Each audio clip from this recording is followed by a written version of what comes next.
It's time that artists are put front and center when we're discussing the development of online culture and the creation of copyright policy in this country. I want to give a special shout out to my friends this morning at the U.S. Embassy who are watching us. It's so great to be relevant, and I'm glad that they're here. I'm very proud to be with Don Quarles, to the Canadian Songwriters Association. We're doing excellent work on finding new models to ensure that artists get paid.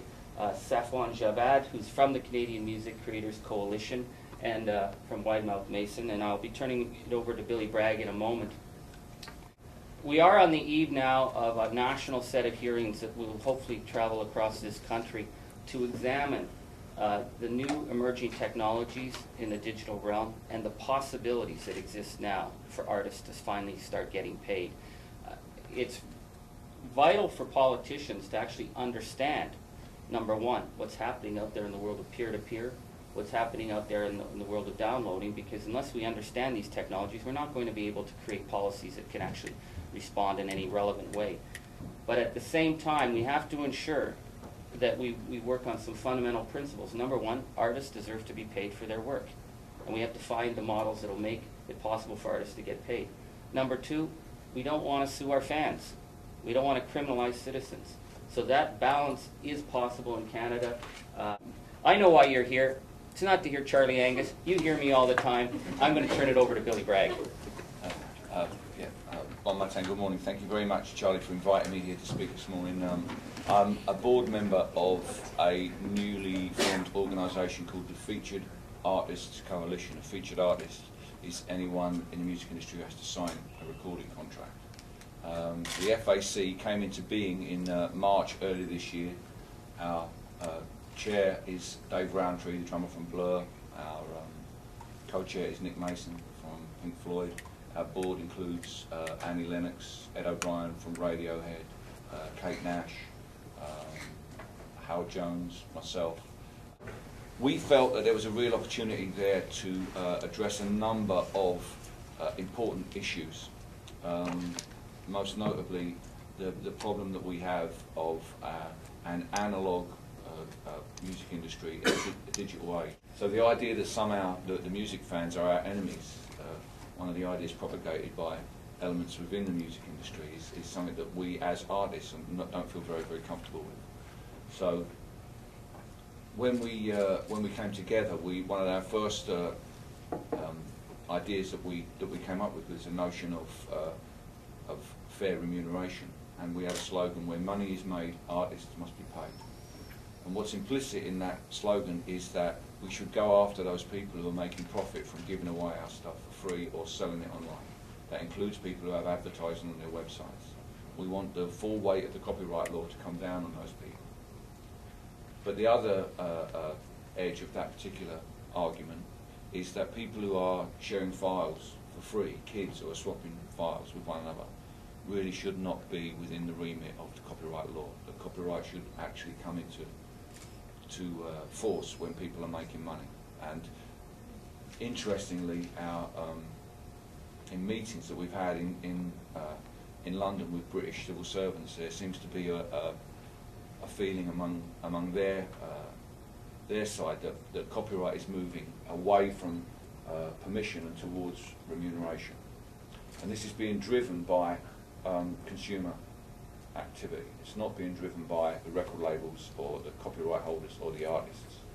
And my hunch is that it will be consumer behaviour that ultimately decides the way that the new music industry works. I don't know what the music industry will look like in 10 years' time, but I can tell you this: there will be people who want to hear great music and there will be people who want to make great music.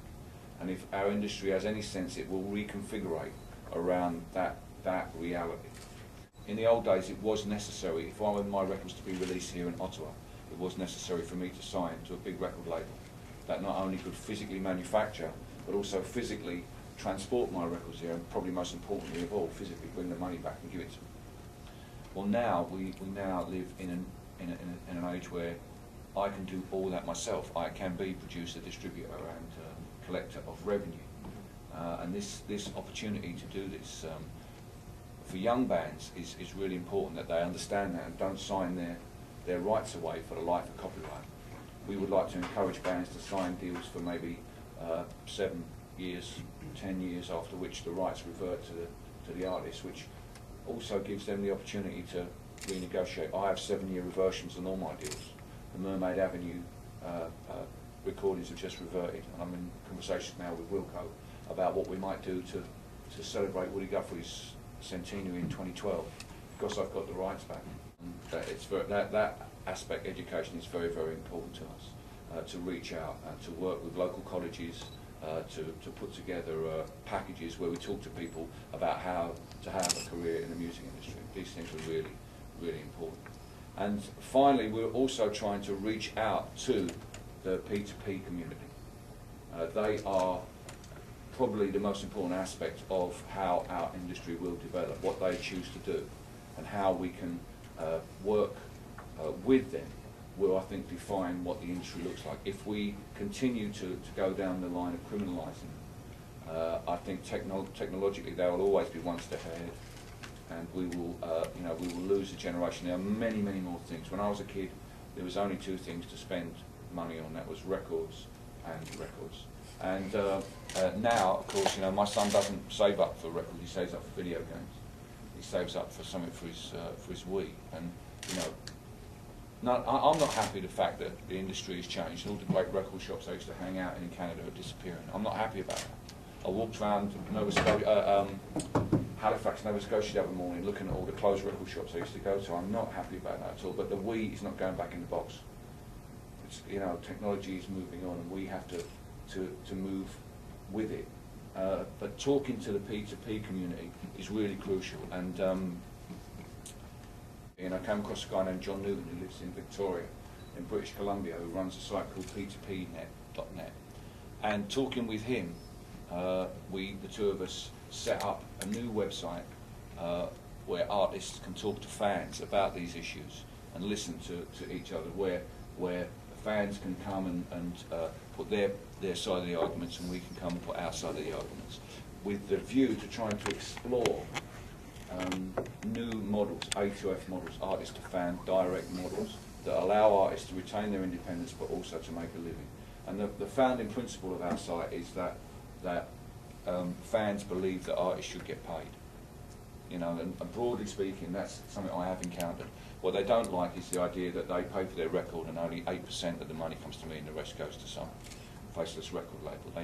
They know the way the deals are. So John Newton would have liked to have been here this morning to sit on the platform. He hasn't been able to do that, but he did send me a little statement just to read out, which I'd just like to read out just to finish briefly about what he's saying. The songs are out there and have been since the last century. Nothing can change that. Fans have been wrongly accused of wanting music for free, but that is not the way it is, as A2FA.com, a site created by Billy Bragg and John Newton, demonstrates. A2F2A.com has 3 primary goals. To 1, help each community to better understand the other. 2, to help find practical and workable systems which offer artists fair remuneration in exchange for access to material by fans. And 3, to help set the agenda for discussions about the role that P2P can play within the online digital record industry. Until now, one vitally important element has been missing in discussions about how and by whom music should be distributed online. Artists, politicians, music companies and labels, publishers, associations and trade groups have all had their say. The only people who have not been there are the most important of all: the fans, the electorate, the millions of citizens who keep the politicians, the labels, the musicians and companies alive. It's no accident that A to F to A is short for artists to fans to artists. Sharing equals caring, as he says there, and that's the way of the digital future. So that's what I'm hoping to achieve, not just to reach out to legislators who have a very, very important role to play, but also to fellow artists and also to our constituency.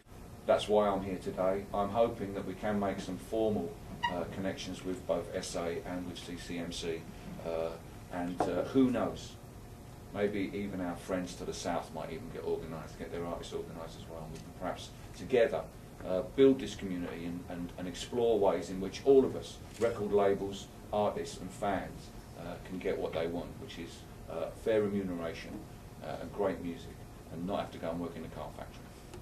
Thank you very much.